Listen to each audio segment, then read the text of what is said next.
Hey, what's up, guys? I'm Dr. Boyce Watkins from Your Black World and the Black Business School. I just wanted to say what's up, and I hope you guys are having a great day. And I am here in sunny Chicago.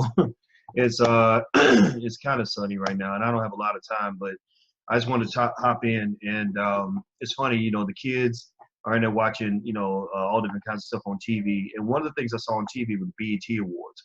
And as you know, or you might know, maybe you don't know, maybe you don't care, but the BET Awards, it's one of those mixed bags, right? I mean, it's a little bit of a mix between pseudo activism and extreme niggatry. They've gotten better over the years, though. I have to give them props in the sense that I used to be real hard on BET back in the day, probably about 7, 8, 9, 10 years ago, before everybody was doing Black Lives Matter and talking about, stuff like the, police shootings and all that. I just hated BET. I would watch BET and I would just want to throw up, and I'd be so mad at them for just poisoning the minds of Black people. Now they don't do it so much. Now they do a better job. I'm not going to say that they're great yet. I'm not going to say that everything on there is idealistic, but I understand what they're trying to do. They're trying to serve the white man while simultaneously, making their dollars. And remember, BET is not a Black company anyway. I mean, that's something I think is important to understand. BET is a company that is owned by whites that markets to Black people. So just kind of make sure that, that you understand that. It doesn't mean you don't stop listening to BET. It just means you know what it is, right? It's not, when you say like, okay, BET represents Black culture, it's not Black culture. What BET represents is the white manifestation of Black culture, the white cultural control. So one of the kids was talking about BET. She's a smart one, Nicole. She's 11. And I said, she said something about, she said, Mom, you're not Black enough. And I said, well, BET is not Black culture. This is not a Black-owned company. This is a company that's owned by white people, designed to control the narrative for Black people. That's what they do. They tell Black people what to think, what's cool, what's hip, what matters. If they put you on that big stage, then millions of Black people see you. They adopt your message. They follow along with what's going on. And I think it's important just to know that in case they start, dropping some bullshit, right? In case, in case they start really getting crazy and, pushing forward some stupid political agenda, you'll know who owns BET. But at the same time, though, this does not mean everything on BET is garbage either. This doesn't mean BET is a network that's always harmful to Black people. I saw them do a lot of great things. I think, for example, Jamie Foxx, I have a lot of respect for him. I mean, he's an activist. He's a guy that cares about, well, I'm going to say an activist, but he's an activist based on Hollywood standards. He's not totally oblivious to what's happening in the world. He cares enough about Black people that he does give proper shout outs. I think that the culture has shifted in a direction where we now have celebrities, Black celebrities, thank God, who actually pay respect to the Black community. For a long time, it was just real stupid, where you didn't understand why is it that we have to work so hard to get our Black celebrities to even pay attention to Black people. Like, that's some bullshit. We shouldn't have to beg you to acknowledge the people who built you. Like, we're the ones who support you. We're the ones who made you. We're the ones who gave you your street cred. We're the ones who gave you your swag. Everything that you're selling to white folks and making your money from, you got that from Black people. So always show respect to where you got the goods, where you got that power. Now, what I want to discuss, and before I actually move forward, I want to remind everybody, if you're watching on social media, take a second right now, take 1 second, hit the like button, the share button, give me a bunch of hearts or something like that on Facebook so that other people can see hearts, thumbs up, whatever it is, because that's how Facebook algorithms decide what they're going to show and what they're not going to show. So show your love. Also, make sure you hit the subscribe button, the follow button, the share button. Also, if you want to really follow more closely, like with YouTube videos I put up and all that, I actually have the Dr. Boyce Watkins app. You can download it on Android or iPhone. So just go to your iPhone store or whatever it is, wherever you go to get your apps. The app is free. Just put in my name, Boyce Watkins, and the app will come up, and you can download it onto your phone. So anyway, so check it out. So I'm sitting here and I follow T.I. on Instagram. A lot of people do. The man has a lot of followers, and more than me. I got about 110,000. This brother got 1 trillion. And he's really impressed me, like with his Instagram. I mean, he's really using his power in a way that I always wanted celebrities to use their power. I've always been that guy who said, if you got this big platform with 1 million people following you, why wouldn't you want your people to elevate as a result of that? Why wouldn't you want your people to be better? Why are you feeding them garbage? But you got Black celebrities that'll do that. They'll take a platform, we got 50 million Black people on it, and literally feed Black people garbage and poison mixed together. And if you do that, to me, you don't love Black people. You might as well be a member of the Klan. because no, the Klan can never do more damage to black people than black people who have the respect of the black community. Like the Klan can never do as much damage as like Cardi B or Nicki Minaj or something like that, or some rapper, you know, some of these ignorant mumble rappers that ain't got no fucking sense. Like the Klan could never hurt black people the way they could, because black people don't trust the Klan. If a Klansman comes up and says, "Here, nigga, eat this poison," you know, they'll be like, "No, you're a member of the Klan, get away." But if their favorite rapper is feeding them poison, like, you know, like Future or somebody like that, then it's like, "Oh, we'll take that poison. Eat it, whip it, whip it, whip it, eat it, whip it, lip it, whip it, walk it like I talk it," you know, whatever, right? Like we literally are so stupid half the time that we literally will will swallow our genocide to a funky beat. Like we will literally like celebrate our own death. Like we literally are happy to see an artist like celebrating Black death and genocide all over the place. And it's hilarious. It's like, it's hilarious, but yet devastating at the same time. And I you know, and really, I mean, white supremacy is behind all of that, right? White supremacy drives every bit of that. How does white supremacy drive that? Well, because it's the white folks that decide which niggas gonna be on TV. Let's just be clear. Let's just be real. Black people don't decide who the most influential black artists are going to be. Black people do not decide this at all. Black people don't usually have the power to make that decision. Black people can't even decide who's going to be on the BET Awards. They just let them niggas have a little bit of say. So they're like, well, we need to sell Coca-Cola products to black people and more McDonald's fast food and all this. We need to sell our shit. So get the Negroes in line. Who do the Negroes like? So they pick. And fortunately, you got some folks in BET that, you know, got some sense, right? I don't hate on them at all. I used to be really hard on I'd say about 8-9 years ago, I went really hard on BET. Now it's not so bad. In fact, they actually asked me to make a guest appearance on one of their shows. It was the one called, I forgot what it was called. It was like about a college campus or something. And I wanted to do it. I was going to do it. I just was out of the country. I couldn't do it. But anyway, so I don't have a big problem with the people that are making these decisions. But the thing you got to understand is that BET is not run and owned by black people. It's owned by some white folks who have the final sign off. So if they decided they wanted to really go too radical, like I'll give you an example. I don't think you're ever going to see Louis Farrakhan on the BET Awards. They'll let you do some old lightweight shit. Like they'll let you celebrate your favorite rapper, or they'll let you say Black Lives Matter, or they'll let you support, you know, your favorite black Democrat. But what they will not allow is for you to actually bring a message that is truly, truly radical to the black community. Like really, if BET is giving all these, you know, lifetime achievement awards to all these black folks like the Al Sharptons and people like that, why wouldn't you give a lifetime achievement award to Louis Farrakhan? My God, I mean, he's done about 1,000 times more than Al Sharpton. I mean, you know, man ain't perfect, I'm sure, but at least he's kept it real. But you won't see that. Maybe you'll see it a generation from now. Maybe you'll see it in the future. I don't know, but you won't see it right now, right? Because there will be somebody in that company. Pay attention now. Jewish people control much of media, and what do Jews think of Farrakhan? Oh, well, he's anti-Semitic. We can't allow him on. We can allow Louis Farrakhan on the BET Awards because by golly, he's anti-Semitic, right? That's what they would say. So they say, I'm sorry, stand down, Negroes. We understand. We know that we gave you guys a little bit of power, but just know who owns the fucking company. Viacom owns that company.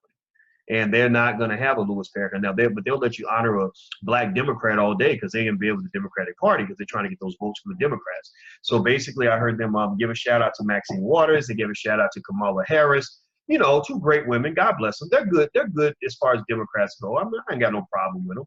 But the question is, are these people that are really transforming the black community? Are these people that are really getting down and dirty and really solving problems in a way that's sustainable and meaningful and relevant for black people? Or are they just simply trying to line you up to vote for the next Hillary Clinton?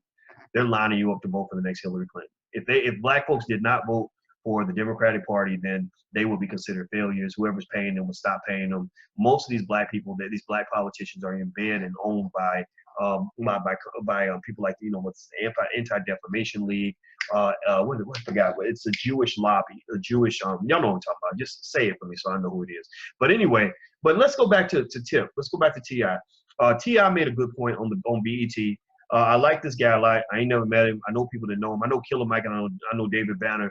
I know they both know T.I. So I was like, well, one day, if you ever want us to meet, feel free. But he's got more important things to be talking to somebody like me. But what I love about this guy is that he has really really shown his true colors. He's like the Muhammad Ali of hip hop. Like, you know, he's the Muhammad Ali of hip hop because if you recall, Ali was a guy who was great at what he did. He was the best, but he took it to the next level by being great for the people. That's exactly what T.I. is. T.I. is the Muhammad Ali of hip hop. So he went on and he was talking about the NFL. And they brought it up, and he said, "I'm not supporting the NFL this year." You know, and he said in his country accent, you know how T.I. talk, he talked like he, you know, like he from the South, he king the South and everything. You know, so he's like, well, I'm not really gonna support the NFL this year. You know, and I was like, that's right, good for you, good for you. Because here's the thing, y'all black men out here, I'm sorry, brothers. I mean, I grew up, look, I'm like a big guy. You know, I used to like play football like it was nothing. I used to want to be a professional football player. I was a great athlete. I've always loved football, but there's got to be something more important than football. Like, you can't be the black man who's claiming to be conscientious and you run around with your Dallas Cowboys jersey on. Like, that don't make no sense, man. I'm not going to clown you. If I see you wearing it, I'm not going to make fun of you. I might look down at you real quick, like look down at your shirt, but I'm going to try my best to focus on the constant conversation and ignore the fact that you're looking like a clown right now. Black men cannot support the NFL. Black men cannot support the bigotry in the fact that they are basically clowning you, making you look like a pack of monkeys right now. They literally have laid down the gauntlet for these black men to say, they're basically saying to these black men on the field, they're saying, look, bitch, we own you, and nigga, we own you, and because we own you, you're gonna do what we say.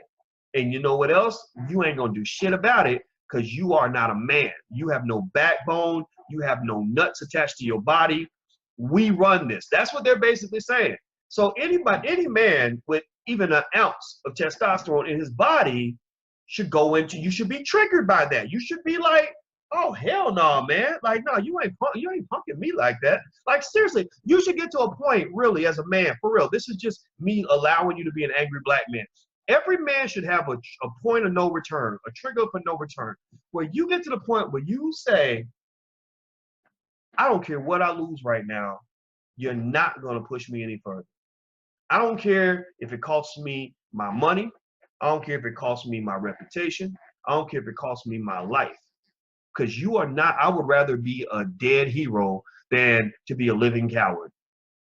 I'd rather die on my feet than live on my knees. I know that sounds crazy. Some black people don't get it. Some black people just, you know, so scared that they just think surviving is the same as living. It ain't the same thing. It ain't the same thing. It's, there should be, every man should have triggers. The triggers should be things like, if somebody comes up and grabs your woman's ass, like, you should kick his ass. Like, you shouldn't be like, well, come on, sweetie, like, don't, let's not do it. No, you should be like, come on, what are you doing? Like, no, that ain't, you know, like, whatever, right? Somebody tries to hurt your daughter. That should be a trigger. Like I'm coming, you know, we're going to deal with this right now. No, I don't care what you think about me at this point, because we're going to deal with what you just did. I think for the NFL athletes, for most of them, this is like a point where it's okay for a trigger to go off. The trigger should be like, no, you're not going to tell me how to live my life. You're not going to tell me that getting on the field and catching footballs for white people is more important than the death of thousands of black people. You will never convince me that a football is more important than a human life. You will not convince me of that. And so I think that black men, as a collective, I'm appealing to you to take a second and just think about what you're doing when you're really supporting the NFL. Now, I know some of y'all are addicted. Some of y'all just love your football. And I'm not, you know, see, the ladies, y'all don't understand. Y'all don't understand what it means for a man to give up football. You know, like, the ladies are like, oh, no, I'm not going to watch no football. Well, be quiet. Most of y'all wasn't watching no football anyway. A lot of y'all wasn't really, like, no heavy football fans, right? So this is more so for the men. It's like, for the men, it's like, you know, like, it's hard. It's really hard for men to give up football. And maybe, you know, you'll catch, you know, a game. Like, I was walking, it was a playoffs, it was a big game on. I was walking through a hotel lobby, the game was on. And you know what I did? I ain't gonna lie, I'm gonna confess. I looked at the screen as I was walking by. I was like, what's the score? Did they win or did they lose? I really was curious, right? And then I was in Philadelphia, right, when the Eagles won the Super Bowl, so I couldn't help but to know about that one. But for the most part, you know, I stayed away pretty good, right? So I say for the men, like, just stay away, like, kind of wean it down a little bit, because you can't be a person where you have no morals, no integrity, no nothing. Like, you can't be a person that's just like you just flow with the wind, like it's no, you know, like they can disrespect you any way they want, and you ain't gonna do nothing about it. Because, it's sort of like dealing with a bully. One of my philosophies on dealing with bullies, and the NFL is basically bullying these black men right now. And the thing about bullies, if you've never known how to deal with a bully, the key thing about bullies you always got to remember is that if you don't make that you must send a message to the bully. If you do not send a message to the bully will never stop. The bully will come back and take double lunch money next time because you gave him $5. He'll be like, well, maybe I can get 10, right? The bully will never stop if you do not send a message. So with the bully, even if you know you're going to get beat up, you got to go in and you punch as hard as you can. And you say, look, I know I might lose the fight, but we're both going to lose the fight if it goes down like that. Like if it goes down like that, then I'm going to probably bleed the most, but you're going to bleed a lot too. And you're going to regret fighting probably at least half as much as I regret it. Like, I'm going to regret it, but at least I'll have my pride. At least I will send a message. At least I'm avoiding future fights by fighting you right now. But you might not regret it as much as me in the moment, but you're going to have some regrets. You're going to be like, man, I shouldn't have fucked with him. I need to go fuck with somebody else that is not going to cost me as much. That's what the point is. You must exact a penalty on those who bully you. If you do not exact a penalty on the bully, then logic and reason say that the bully has every incentive to continue to whooping your ass. Because if the bully knows that you're the one who's going to just give up the lunch money and not put up a fight, then why would the bully go to anybody else? You're the bully's #1 customer. You're the one that keeps you making it rain on the bully. Why would anybody go anywhere other than the place where they know they can get what they want? Right? So ultimately, don't be a customer for the bully. So black men, when it comes to this NFL shit, seriously, we have to really ask ourselves, how important is it for us to watch a football game? How important is it for us to cheer for the Dallas Cowboys or the Denver Broncos or the Detroit Lions or whatever team we claim we support? Can we take a year off? Let's take a year off. Let's go and maybe check out Ice Cube's Big 3 basketball league. I don't know when they playing, but I think it was summertime. But Cube should have his league go through the fall. Tell the black men, like, look, don't watch the NFL. Come watch the Big 3. Big 3's got Allen Iverson and all these great players. The Big 3 is more entertaining than the NFL. Seriously, 3-on-3 basketball is more fun to watch, right? So why not support Ice Cube and his league instead of supporting, like the guy with the cowboy hat who wants to lynch your whole goddamn family? Like, why would you be supporting his team? Seriously. So that's the point. So I think T.I. was right on point. I'm very happy that T.I. made his point. I'm glad he said it. I love him for saying it. I have a lot of respect for this guy. I think that he, again, I'm a second cousin of Muhammad Ali. I was born in Louisville, Kentucky, and I admire this man a lot. And I really think, when I look at it, I think T.I. is kind of the Muhammad Ali of hip hop, and that's really, I think, amazing. I think it's awesome. I think it's very cool. Now, another rapper, I don't know, I guess she's still rapping. Nicki Minaj made some interesting comments this week where she was talking about, contributing to this prostitution culture. I don't know if y'all saw that. By the way, make sure you hit the like button, share button, subscribe button, thumbs up button, like hit all those buttons so that we can make this go viral and push the conversations out there. Also, don't forget that All Black National Convention is taking place September 27th through the 30th in Philadelphia, Pennsylvania. You can actually get your tickets at allblacknationalconvention.com. If you buy today on June 24th until midnight, you can actually get 40% off your passes. So feel free to go to allblacknationalconvention.com. But after midnight, the sale shuts down. So you can go to allblacknationalconvention.com, and it's going to be awesome. Black movies, black panels, black keynotes. We're going to have networking meetings. We're going to have business meetings, marketplaces, buy black, all kinds of stuff. Anyway, let me get back to this though. So Nicki Minaj said something about, contributing to this prostitution culture that exists in hip hop. She was basically, let me see if I can find her quote. Let me see here. I should have probably pulled up. Let me see here. Nicki Minaj. I'll just type Nicki Minaj prostitute. Okay, because that usually goes more pretty well, because that poor girl. I mean, my guy. If you really look at, I feel bad for Nicki. I mean, I really think Nicki Minaj, it represents somebody who seems like she could have been just so much better for the world. Like, I think that she wanted to be like a nurse or something when she was little. Now she's like the woman who takes pictures like that. Like, wait, let me show you the picture, like where she's like showing what she can do with a banana. And I'm sure there's lots of women who can do great things with a banana, and God bless you for that. But that shouldn't be the talent that you lead with. That should be the talent that he learns that you have, like, after he's got to know you for a while. Like, he shouldn't, like, the first thing he learns about you shouldn't be that you can swallow a banana whole. Like, that should be maybe like the 83rd thing that he learns about you, not like the #1 It shouldn't be top 5, right? It shouldn't be top 5, you know. And it's unfortunate because, you know, Nikki was basically saying, and I kept saying I was gonna find her quote. See, I get distracted. But you know, basically she was saying something to the effect of, you know, I contributed to the prostitution culture in hip hop, where basically, basically this whole idea that a woman should be selling her body in order to get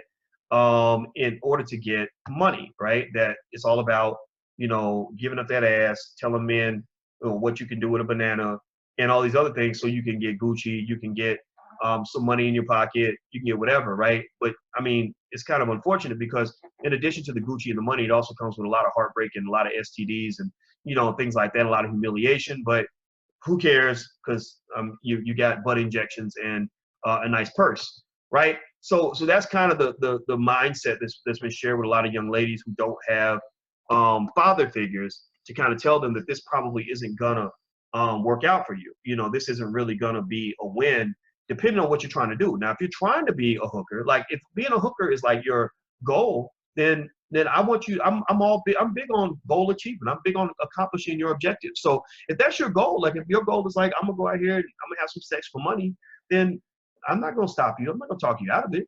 But you know, because that's your goal. That's not mine. But if that's not your goal, like if your goal is to actually have somebody love and respect you, or have men not try to harass you, or put yourself in bad situations, or to get certain types of respect from the world, I don't know if that's what you train little girls on. So here's what she says. She's talking in the Elle magazine. She says, maybe I was naive, but I didn't realize. Wait, hold on. Let me go back a little bit. One of her messages on her new album, she says, quote, it being okay to keep your legs closed. Okay, she says it's okay to keep your legs closed. She's speaking slower than usual, as if she's searching for the way to preach self-respect without sounding like she's slut-shaming. Quote, I don't really know how to say that without being offensive. I don't think that's offensive to tell a woman that it's okay to keep your legs closed, because why would it be offensive to say it's okay to keep your legs closed when it's not offensive to say it's okay to keep your legs open? Like either way, it's okay. It's all about choice, right? Isn't that the goal? Isn't that the goal for women to have choices to live their lives how they want, right? So if you tell a girl it's okay to keep your legs closed, that's very different from saying, girl, you better keep your legs closed, right? That's a different conversation, right? So anyway, so Nicki Minaj, then she says, she tries anyway. Maybe I was naive. Oh, I dropped my pen. Maybe I was naive, but I didn't realize how many girls were modern day prostitutes, she begins. Whether you're a stripper or whether you're an Instagram girl, these girls are so beautiful and they have so much to offer. But I started finding out that you give them a couple $1,000s and you can have sex with them. I was like, yikes. It's just sad that they don't know their worth. It makes me sad as a woman, and it makes me sad that maybe I've contributed to that in some way. Do you think? Do you think? I mean, maybe I contributed to that in some way. You were the Little Kim after Little Kim got too old to be Little Kim anymore. Like Little Kim ran the first leg of the relay race and handed you the baton, and you ran a whole mile around the track. Like, what are you talking about? Like, you think? I mean, I'm not hating on Nicki Minaj. I'm not dissing her. I'm not saying, oh my gosh, she's a terrible person. I'm just saying, like what? But you know what it is? You know what it is? Part of it is that I think a lot of rappers get older, they get in their 30s, they start realizing that what they've been saying in their 20s is stupid and bullshit and harmful and terrible for the community. Like you see a lot of rappers that do it. A lot of rappers will just literally say whatever the white man tells them to say in order to get paid.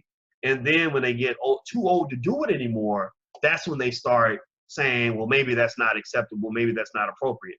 I don't think it's a coincidence that Nicki Minaj makes that statement at the same time Cardi B literally takes over for her as the gigantic hoe that you need to know, right? Like, it wasn't until Cardi B just kind of wiped her off the face of the planet in terms of, you know, killing the game that Nicki suddenly became remorseful. Now Nicki wants to be a nun. Now Nicki wants to be prim and proper. Now Nicki wants to be dismissive of the culture she created. And it happens all the time. It happens with men too. You know, men do that. Like, you'll have a male rapper that'll rap a certain way, rap real ratchet. And then when he's the old guy on the block, a young guy comes along, literally following from the textbook that he wrote, And he'll say, well, that ain't cool. That ain't appropriate. You can't do that. And the dude's like, well, you taught me all of this. You taught me how to do gangster rap. You taught me how to say bitch, hoe, nigga, and all these other terrible things that I say in my music. So what are you talking about? Now that I'm getting money, now it ain't cool no more. Now that somebody else is making money doing exactly what you were doing, then you're telling me it's not cool.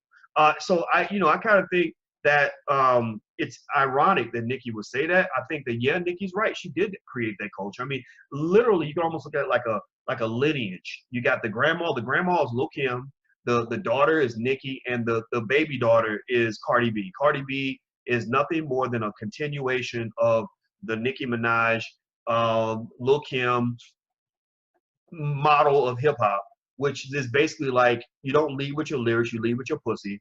And it is what it is. I mean, but it's unfortunate because a lot of little girls are really kind of getting this idea that that's what you do to become successful. That's how you become a superstar. Because I mean, right now it's, I tell you, the curse, the biggest curse to have in the Black community is education.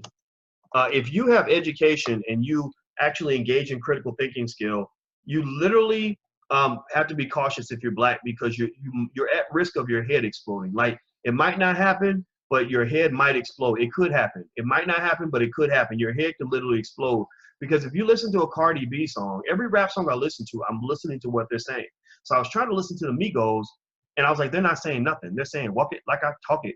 And every now and then it's about smoke something or kill somebody or to pop some pills. But it's like, I'm like, wow, they really sound like retarded 4-year-olds. Like, there's literally no lyrical skill here ever. So the award shouldn't go to the rappers. It should actually go to the guy who made the beat. Because if you put poison on a good beat, Black people will eat it up. Like, all you gotta do is put a good beat on it, Black people will eat it up. But then you also had to have imagery. The imagery must be destructive. It must be something that links to like style over substance. Like, I'm gonna go spend every last penny I got trying to look as fly as possible, even though, bank accounts bad, empty, don't own no assets, ain't got no money coming in, ain't accomplishing nothing, can't read a fucking book, but I'm looking fly. So that makes me appealing, which is unfortunate, because if y'all pick guys like that for your boyfriends, then just know your kids are going to have a shitty father. Like, your kids are usually, if you're choosing that guy who's all flash over substance, 9 times out of 10, you're not really getting like a real man. You're getting like this person that just doesn't really amount to anything. A man who has no goals is not a man at all. He's worthless for you. He's not going to be anything for your family. Your children will be crying in your arms for the next 15 years because their daddy ain't shit. But you chose to pick a not shit daddy, right? So let's just be clear that you did make that choice. I hate putting it on you, but when he slept with you, I assume he asked you. I assume that y'all agreed on it. If he raped you, then you should call the cops. But anyway, so I was listening to Migos, and I was like, okay, the award should go to the guy who made the beat, because again, if you put poison on a beat, Black people will eat it up. And the award should also go to the person who made the video, because the video portrays a lifestyle. The lifestyle is very basic. It's very easy to analyze. It's very easy to break this down, almost like you could break down a segment of Wild Kingdom or Discovery Channel. If you want to appeal to the Negro in hip hop, all you do is you present imagery that reflects like, you got to have if you have some guns in there, that's good. You got drugs in there, somebody just smoking something, like some smoke coming out of their mouth or something like that, looks real cool. We think smoke is cool. We don't think like learning computer science is cool. We think that smoke is cool. Like, he's got smoke coming out of his mouth, girl, he must be so cool, whatever. Money, you got to flip around money. There's no conversation about where that money came from. That's why worshiping money is very popular in the Black community, but financial literacy is not popular in the Black community. That means, having money is really, really loved and appreciated, but actually earning money and understanding how to earn money is not something that is valued, right? Which is very interesting, because that's like saying, I love to eat, but I really don't want to know how to cook. I don't want to know how to cook. I don't want to learn how to shop for groceries. I don't want to learn how to plant no food. I don't give a shit about that. But shit, cook me some food, man. I'm going to be in there eating that food. So I'm a baller, because look at all the food I got. Where'd you get the food, right? So these guys got all the money. Like, well, where'd you get the money?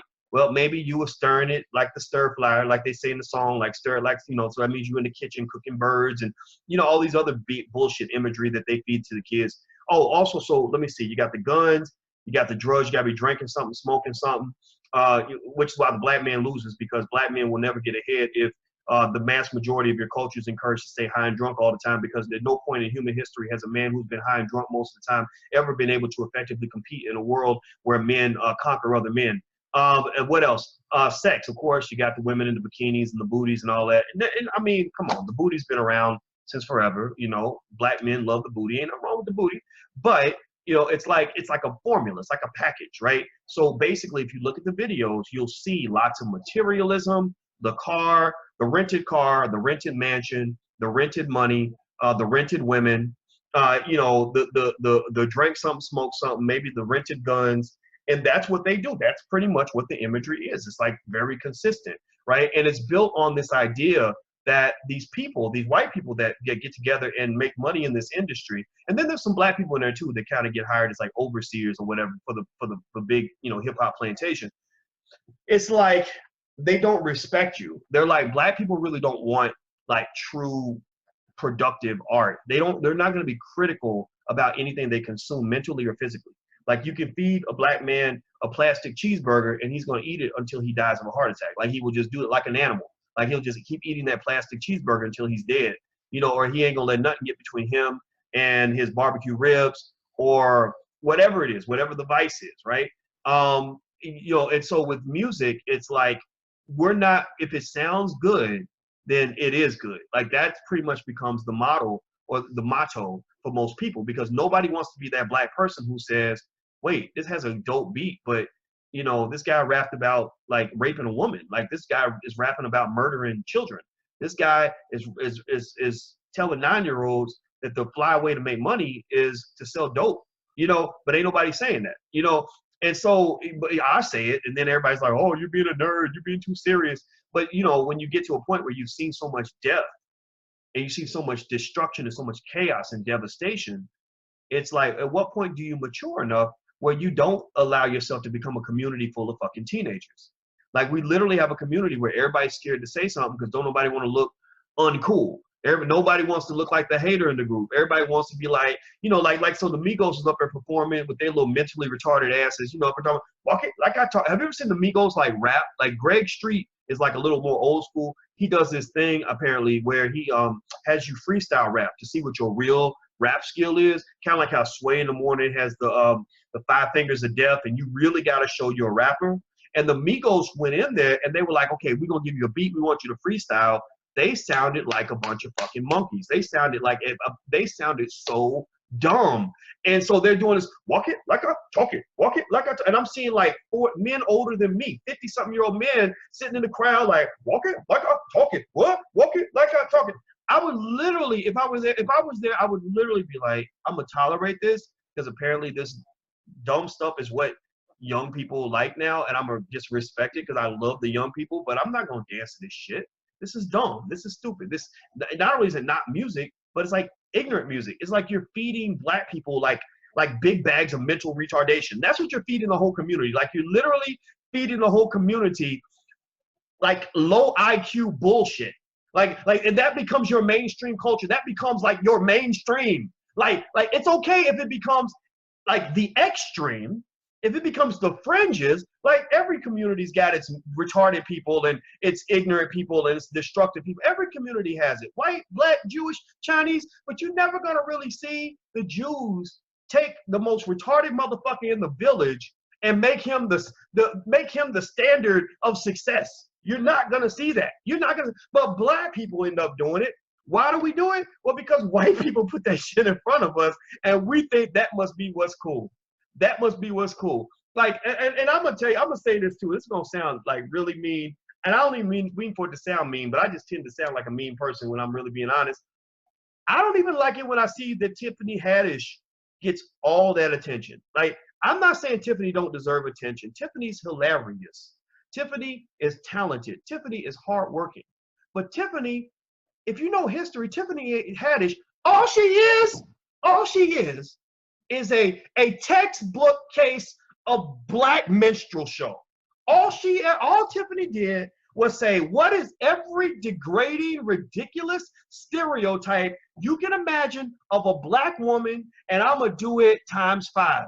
That's all Tiffany Haddish does. That's all so they were announcing on the BET Awards, they were like, and the actress of the year or whatever it was, best leading actress. I don't know if it was best actress. Where they were like they were going through the list. Lupita Nyong'o, who was it? I forgot the other lady's name. Then it went to Angela Bassett, and then they were like Tiffany Haddish, and I was like, please God, like it's okay you nominated her, but please at least give it to Angie Bassett. This chick, I've been in the game 30 years, you know, classy. Like, just give it to her. She's like our, you know, the last piece. Like, she's like a real life kind of Claire Huxtable type, like that sister you can really like look up to. She's like a queen. Like, it was great that she was a queen. I'm like, please just go ahead and give it to her. I know Tiffany's the most popular, but you gotta give it to Angie. They gave that shit to Tiffany Haddish. First thing she did, I swear to God, they gave her the award. And first thing she did was she said, well, first thing I like to say is, hey. And then she goes through and starts, so yes, black woman stereotype. All you got to do to be like Tiffany Haddish, she's a brilliant lady, by the way, very smart, but she's nailed all the stereotypes. All you got to do is just be really loud and just basically portray everything that people hate about what they think black women are. Like, if you take everything that people hate that they think black women are, loud, obnoxious, overbearing, annoying, like, that's all Tiffany is. She's just a big, really annoying person. But she's sweet, though. Like, she's like her and Cardi. One thing they have in common is not only are they loud and annoying, but they have a sweetness about them that's humble, and you can't help but to root for them because they kind of come off like the underdog, right? So that's the redeeming part of them. Plus, again, both very, very talented, very, very hardworking. Not taking that away from them. But as far as the stereotype, they got the stereotypes locked down. That's where the popularity comes from. So Tiffany's like, hey, and then she's like, and I want to say thank you to all the women in my life who taught me to work hard and this, and this. And I was like, oh, I wonder why she's thanking all the women in her life. She didn't have any men in her life. Like, there was not an uncle, a father, a cousin, a brother, a dad, a boyfriend, a husband, like somebody, like some male somewhere. Like, do we just act like black men don't exist? Is that what it is? Okay, whatever. And then there's a part where she says, oh, and she did bring up men, and here's what she brought up men. She said, and I just want to say to all the ex-boyfriends who told me I wasn't gonna make it, ha ha, joke's on you, ha, right? So she does that, right? And I'm just like, wow, like, and then people are cracking up. They think that's really funny, you know, and it's kind of like, wow, you know, number one, you know, you're talking about black men, and you're talking about black men like we ain't shit, like we're garbage, right? Which is another stereotype that's constantly being fed to the media, that the black men just don't show up. We don't support black women. We don't have anything redeeming to offer. But then secondly, you know, just the way, you know, all these stereotypes are just kind of laid out there. It's not that complicated to see why she's well respected. Like, she's a reflection. Her and Cardi B honestly are a reflection of our collective mental illness. Like, it's like how your politicians are fucked up, but it's really not the politicians that are really as messed up. It's the fact that you chose those politicians. You picked those people to represent you. So really, when you look at your politicians, you got to look at yourself. So when you look at which artist you pick to, you know, as your favorite artist, well, that's a reflection of you. Your favorite actress is a reflection of you. And Tiffany Haddish, I think, you know, is a person that I'm not dissing her. I'm not saying, you know, I don't wish well for her. I want her to do well. And there's always a space for a Tiffany Haddish.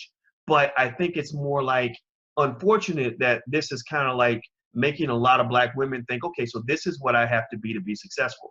Like, I work with black women who don't fit in that category, who, you know, are professional and intelligent and thoughtful and analytical. And they're like, gosh, do I got to act like that in order to get ahead? And I'm like, no, you shouldn't have to act like that. You shouldn't have to act like that. But that's what gets elevated. You know, you listen to Cardi B, the crazy chick with the speech impediment who got famous because she go on Instagram bragging about how well she can suck a penis, right? Like literally, like that's what, you know, so you listen to her music. I go to the whoop, I got the whoop, bitch, I got to the whoop, I got the whoop. Like, you ever listen to her rap? Like, it's real, I mean, it sounds good, it sounds great, but it's like, again, it feeds, like, it put it this way. Let me say this, let me rewind.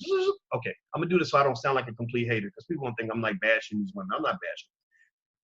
If Cardi B and Tiffany Haddish decided to just be real serious and go like straight Michelle Obama and have a whole different message, like where they were literally defying the stereotypes and let the stereotypes go, then the industry would let them go. And so it's not so much a matter of blaming them for the way the industry has responded to them. It's a matter of looking at our society, you know, saying like, okay, why do white folks pick one person? Because white people run these companies, these industries. So why do they pick Cardi and Tiffany over all the other black women that have just as much talent, who are like, no, I'm not going to take a role like that, or no, I need to represent myself to black people in a certain way, or I can't really behave like that, but they have the talent, right? Why is it that it seems that the Angela Bassett's are always losing at the expense of the Tiffany Haddishes? And that's my point. My point is not to say that there shouldn't be a Tiffany Haddish out here. I mean, she could be who she want to be. That's who she is, apparently. I mean, I honestly don't think you could be that loud and obnoxious all the time. But if that's who she is, and that's who she is, believe me, we all know a loud and obnoxious woman and a louder and obnoxious men, right? But I think that it's a matter of saying, why her, or why Cardi? You know, like what's the deal with that? So anyway, I'm going to say that overall, just backpedaling to what we were talking about earlier. Started off talking about T.I. I'm very proud of Tip, you know, for the position he's taken. The Migos is a rap group. I don't respect them. I think that they literally literally they just reflect like nothing more than more chaos and destruction for black people. Like there's some artists that just want to keep black people oppressed, and it's not their fault. Maybe they're not meant to be leaders and to guide people to a better life. But literally, when you fall into that type of culture, there's nothing good that's waiting for you. Like there's nothing good waiting for you if you're a black man looking to get high over and over again, or if you're looking to get into like this superficialness or ignorance or violence or whatever. Like there's nothing that works for you in that category. So I don't really respect what they represent. Cardi B, Tiffany Haddish, I understand why they're funny. I understand why Haddish is very funny. I understand why Cardi B is very talented. I've listened to both of their music. I've analyzed the lyrics. But at the same time, again, Cardi, I'm just wondering, like, why does every lyric have to lead with your vagina? Like, seriously, like 9-year-old girls are literally like rapping lyrics like, you know, my pussy's as wet as a rainforest. Like, don't you, as a community, what standards do you have? Like, do you have any standards, or do you just think that's okay that your 9-year-old daughter is rapping that her vagina is as wet as a rainforest? Like, she don't even know what that means, but she's running around saying it, you know? And I mean, I personally don't think that it makes sense to me. I don't think that it is healthy. But again, I feel like a crazy man out in the woods who's like, do you understand what the fuck you're doing? Like, what are you doing, black people? What are you doing to your kids? Like oppression. Now I get it. Now I know why it works so well, because we work extra hard to oppress ourselves. We work extra hard to keep ourselves in the cage. The white man built the cage, but we built a bigger cage and we maintain the cage. We have the lock and key to that cage, and we keep ourselves in it. Because I'm sorry, and you know, there's white people around, like they're always doing something creepy to kind of mess things up. But a lot of this stuff is our decision. Like, we're choosing these things. When ignorance is pervasive throughout our community, a lot of it is because we're choosing that ignorance. We want to remain ignorant. We want to stay backwards. We don't want to win. You know, we don't want to have the discipline necessary to become a great people that can go accomplish whatever we want, because we want to sit around and have our 9-year-olds spend more time memorizing Cardi B lyrics than actually learning like how to read and write. You know, so if you do that, you're gonna lose. You're never gonna win. You're gonna lose every single damn time. And the white man's gonna be laughing at you, and you're gonna get everything you earned in this world. So anyway, I'm gonna stop. I'm gonna stop being. I get pessimistic sometimes. I probably end up sounding like a crazy old man, so I better stop. But I will say this: I want to applaud the parents that understand this madness, that are looking for something different and better for their kids. I want to say that you're not by yourself. You're not alone. You're not crazy. And I do these videos. I put myself out there because I want to say to you that you got to just keep going. I'm just saying to you, just keep doing what's right by your kids. You know, there's going to be those kids who get raised on the bullshit, and then 20, 30 years later, they're going to be complaining about they're oppressed. Well, the reason you're oppressed is because you never spent time picking up a book. You spent more time learning dance moves and how to throw a fucking goddamn football than you spent learning math and how to start a business. The reason you're oppressed is because you spend more time looking for the party than you spend looking for the power. And the reason you're oppressed is because you're easily distracted. You're not focused on productive things, and you're following all the wrong people. So let those people do that, and you make sure your children don't do that. You talk to your children. Your kids are going to hear Cardi B regardless. All the kids are listening to it. That's something that's very hard to control, but you can at least talk to them about the narrative. Talk to them about the destruction of these messages. Talk to them about ways they can empower themselves. talk to them about the value of education, talk to them about the value of economic power, talk to them about doing things that are going to put themselves in a position of empowerment, so they're not 25 years later run around saying, well, the reason I can't, you know, accomplish anything is because the white man won't let me and blah, blah, blah, blah. No, the white man never stopped you from reading a book. He never told you couldn't read a book. You told yourself you didn't want to read a book because your dumb ass been out watching the fucking BET Awards instead of sitting down and actually working on your future. That's why he got his foot on your neck, because an ignorant man is always easy to control and crush. An ignorant person, ignorant, unfocused person is easy to oppress. So the question black people we must ask ourselves is, how many of us are going to remain ignorant? We're going to have the ignorant people out here, but how many of y'all are going to reject that and go in a different direction? So choose intelligence, choose education, choose empowerment. You know, ask yourself, every action I take, is it a productive action or is this destructive? Everything I put into my mind, everything I listen to musically, is this really good? Like this rapper who's, you know, this is the rapper who's leading every verse with how she'll sell her vagina for a Gucci bag. Is that really good for my kids? I swear to God, go listen to the lyrics. Listen to the lyrics. They'll literally be like, yeah, I sucked 1,000 dicks, but at least I got Gucci. At least I give these men what they want, and they give me what I want. I mean, is that really like I'm serious? Like what in what universe is a woman happy and empowered and loved when she's selling her vagina for Gucci bags? I didn't mean to cuss. I'm sorry. I said the word. I said D-I-C-K. Forgive me. I'm sorry. Some of y'all got kids watching. I'm trying not to cuss. But seriously, like, in what universe does that lead to happiness and fulfillment? Or does that lead to you then complaining that men don't respect you because they see you as sexual objects, when you have been trained to sell yourself as a sexual object? You've been trained to present yourself vagina first, and then you don't understand why he's thinking about the vagina before he's thinking about anything else. That's it. It's like trying to feed kids and you give them dessert before they eat the vegetables. Like, you really think they're gonna want the vegetables after you done gave them the chocolate cake first? It don't work that way. I'm sorry. I'm gonna stop talking. I'm done. I'm starting to sound a little bit extreme, and I don't want to hurt nobody's feelings. I don't want to sound like I hate Tiffany Haddish or Cardi B. I don't. Cardi's music is brilliant. She's a very good rapper. She really is a good rapper. I really think she's a good rapper. I just think that that we can't just say anything goes when it comes to music. Tiffany Haddish is very, very funny. When she's in a movie, it makes me laugh. And I think she deserves to be in every movie that she gets offered. I'm happy for her success, all of that. But am I happy that these are the two people that we choose as a community to lead us and to be the greatest people in our community and the beacons of light and the ones that we celebrate the most? No, it's not good. I mean, there's a lot of smart people I know trying to get some attention. They can't get no attention because everybody's paying attention to the dumb shit. Why is ignorance like the most powerful force in our community? Why is ignorance our mainstream? Why is ignorance? Why is the most ignorant shit the most popular, most important shit in our community? Ask yourself that question. I gotta go. All right, have a good day, guys. I'm about to go. Don't forget, if you want a free e-copy of my book, It Takes a Village to Raise the Bar, go to drboycewatkins.net. That's drboycewatkins.net. Also, make sure you hit the like button, share button, subscribe button before you head on out of here. And don't forget to join Black Enough. Black Enough is our social media platform.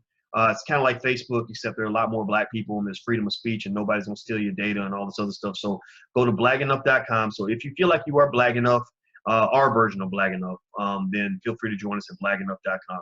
So I'm out of here, guys. Have a good day, and I love you. And once again, Cardi B and Tiffany Haddish, if you see this by chance, I apologize. I don't really mean to offend you. But y'all know some of that stuff is bullshit. You know you're smarter than that. So I'm not going to apologize. I'll see you guys later. Have a good day. Peace.